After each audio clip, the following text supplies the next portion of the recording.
হলো অজু ছাড়া কোনো দোয়া পড়া যাবে কিনা।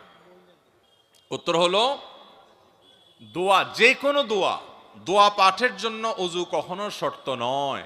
কারণ দোয়াটা এত জরুরি একটা কাজ, সব সময় দোয়া করা লাগতে পারে। এজন্য আল্লাহ রাব্বুল আলামিন দোয়ার জন্য অজু শর্ত রাখেন নাই। এমনকি কোরআনে কারীমও যদি মুখস্থ কেউ তেলাওয়াত করে, সেটার জন্য আল্লাহ তাআলা অজুর শর্ত রাখেন নাই। তবে কোরআন স্পর্শ করার জন্য অজু লাগবে। হাদিস অস্বীকারীর কিছু ফিতনাবাজ বের হয়েছে, এরা বলে না কোরআন ধরার জন্য নাকি অজু লাগবে না, অথচ বিভিন্ন হাদিস দ্বারা এটি প্রমাণিত। সারা বিশ্বের প্রায় সব উলামায়ে কেরামি প্রায় এই ব্যাপারে একমত যে কোরআন স্পর্শ করার জন্য অজু লাগবে। এই বিষয়ে দ্বিমত খুব বেশি একটা উল্লেখ করার মতো নাই। তবে কোরআন তেলাওয়াত মুখস্থ করতে পারেন অজু ছাড়া। আর যে কোনো দোয়া এটা করার জন্য অজু তো লাগবে না, এমনকি গোসল ফরজ হলেও দোয়া করা যাবে আল্লাহর কাছে, জিকির করা যাবে আল্লাহর কাছে। তবে কোরআন তেলাওয়াত করা গোসল ফরজ হলে ওই অবস্থায় যাবে না। কথা কি বুঝাতে পারছি? অতএব আল্লাহর কাছে যে কোনো দোয়া করবেন, জিকির করবেন, এটার জন্য অজু জরুরি না, দুরূদ পড়ার জন্য অজু জরুরি না। নামাজের শুরুতে ইন্নী ওয়াজ্জাহতু ওয়াজহিয়া যে দোয়া পড়া হয়, এটা কি তাকবীরে তাহরিমার আগে পড়ব না তাকবীরে তাহরিমার পরে পড়ব? আমাদের দেশে অনেক মানুষ আছেন এটাকে জায়নামাজের দোয়া বলেন। আপনাদের এলাকায় আছে যে ইন্নী ওয়াজ্জাহতু ওয়াজহিয়া লিল্লাযী ফাতারাস সামাওয়াতি ওয়াল আরদা হানিফা ওয়া মা আনা মিনাল মুশরিকিন। এই দোয়া জায়নামাজে দাঁড়িয়ে নাকি পড়তে হয়। মূলত জায়নামাজে দাঁড়িয়ে এই দোয়া পড়তে হয় এরকম কথা হাদিসে বর্ণিত হয় নাই। সহিহ মুসলিমের হাদিসে আসছে নবী করিম সাল্লাল্লাহু আলাইহি সাল্লাম যখন সালাত শুরু করতেন, সালাতের জন্য দাঁড়াতেন, তখন এই দোয়া পড়তেন। তো এর অর্থ কি, এর মানে কি সালাত শুরুর আগে না পরে? তো এই সম্পর্কে বিভিন্ন বর্ণনায় যে শব্দ এসেছে তা হলো নবী সাল্লাল্লাহু আলাইহি সাল্লাম আল্লাহু আকবার বলার পর, অর্থাৎ তাকবীরে তাহরিমা দেওয়ার পর এটা পড়তেন।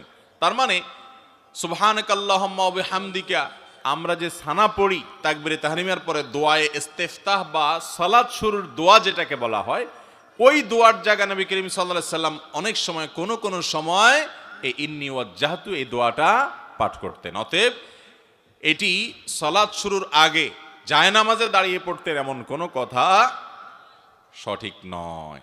এটি মূলত সুবহানাকাল্লাহুম্মা ওয়া বিহামদিকার জায়গায় নবী সাল্লাল্লাহু আলাইহি সাল্লাম পড়তেন।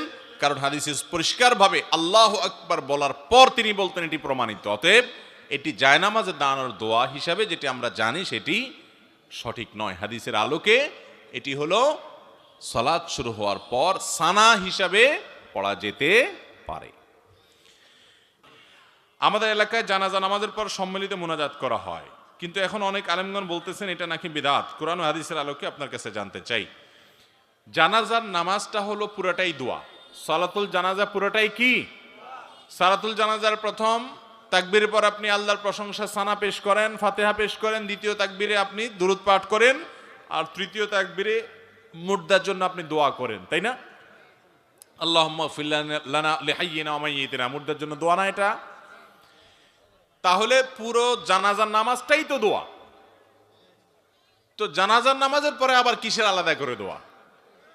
নবী করিম সাল্লাল্লাহু আলাইহি সাল্লাম জানাজার নামাজের পরে আলাদা করে মুক্তাদিদেরকে নিয়ে, মুসল্লিদেরকে নিয়ে দোয়া করতেন বলে কোনো হাদিস দ্বারা প্রমাণিত হয় না। অতএব জানাজা নামাজ সালাম ফিরে ফেলছেন, শেষ, আলাদা কোনো দোয়া নাই।